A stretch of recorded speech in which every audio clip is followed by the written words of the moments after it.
Determined to avenge his wife, the man resolved to shoot his daughter first. He quickly opened the wooden chest, pulled out the revolver that had lain unused for years, and loaded it round by round. Then, suppressing his grief, he hurried over to his sleeping daughter. After a moment's hesitation, he slowly raised the gun in his hand. But just as he was about to pull the trigger, his daughter suddenly woke from her sleep.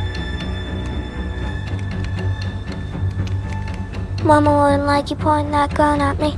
After hearing his daughter's words, Gus finally lowered the gun. Overcome with grief and anger, he opened the wooden chest once more and wept bitterly while clutching his wife's clothes. He had intended to kill his daughter so he could go after the killer with a clear conscience and avenge his wife, but his daughter's sudden awakening made it impossible for him to pull the trigger. In the end, he packed his belongings and set fire to the house where he had lived for many years, a house filled with so many happy memories of him and his wife. In that moment, he was burning not just a house, but his warm and happy past. From then on, he was no longer the gentlemanly man he once was, but a vengeful man consumed by hatred. And so, without looking back, Gus set out on a grueling path of vengeance with his daughter. They followed the trail left by the sheriff, trekking through the wilderness for days, until that afternoon, when Gus unexpectedly spotted a wounded man on horseback, slowly passing by in the distance. He instructed his daughter to pretend to cry to attract the wounded man's attention, and then, as the man drew near, they swiftly captured him. It turned out the man was a subordinate of that kind-hearted sheriff from a few days earlier. For all those days, the sheriff and his men had been pursuing the villains who had murdered Gus's wife, only to fall into an ambush set by the villains in a valley.